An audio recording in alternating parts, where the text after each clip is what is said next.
Good evening, Senators. My name is Dr. Jennifer Villavicencio. I'm a chief OBGYN resident and an abortion provider. I spend 80 hours a week taking care of the women of Rhode Island. I do their pap smears, I deliver their babies, and I perform their abortions. I'm here to speak in support of both of the bills. I will be testifying specifically on Bill 274. I'm deeply passionate about protecting access to basic care and health care for patients. I want you to know that I respect your position here. There's obviously very strong feelings surrounding this issue, and that can cloud and interfere with the way that you may see this legislation. I hope that my presence here as an expert in women's health care, as well as an abortion provider kind of on the ground, can help you see that this is actually a very straightforward issue. Roe versus Wade was an extremely vetted piece of judgmental legislation, however you want to put it. It went through a lot of hoops to get passed, and we're just asking for it to be protected here in Rhode Island.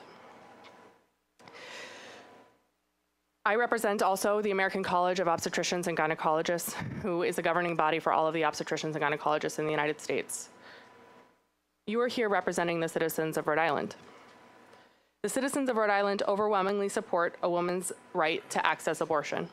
This has been seen in poll after poll after poll. This bill ensures that our state will protect women regardless of what happens to reproductive rights at the federal level.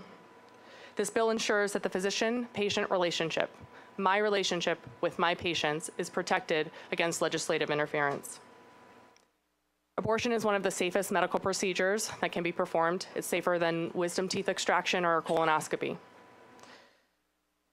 It's also very common. 1 in 3 women will have an abortion by the time that they're 45. So I ask you to look around the room. Everybody loves someone who's had an abortion.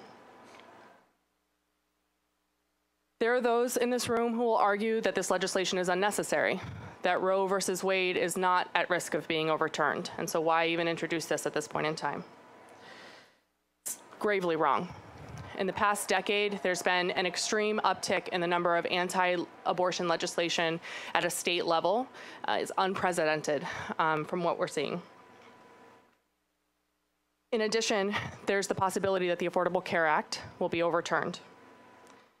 And with this, proactive legislation has never been more important.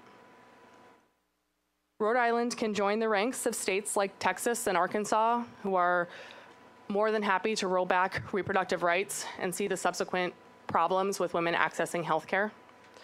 Or we can stand with its citizens, Rhode Island citizens, your constituents, and reaffirm the majority opinion that abortion access is a fundamental right.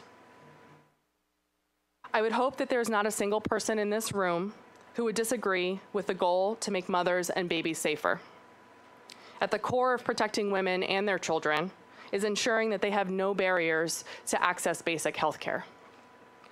ACOG, the American College of Obstetricians and Gynecologists, whom I represent, has unequivocally stated that abortion is health care. Therefore, we must protect it in order to protect women and their children. ACOG has also stated that it opposes any governmental interference that threatens communications between patients and their physicians or causes a physician to compromise his or her medical judgment about what information or treatment is the best interest of the patient. I implore you to make sure that Rhode Island is one of the states in this country that is moving us forward and not backwards into what we know is a very deadly past. Thank you.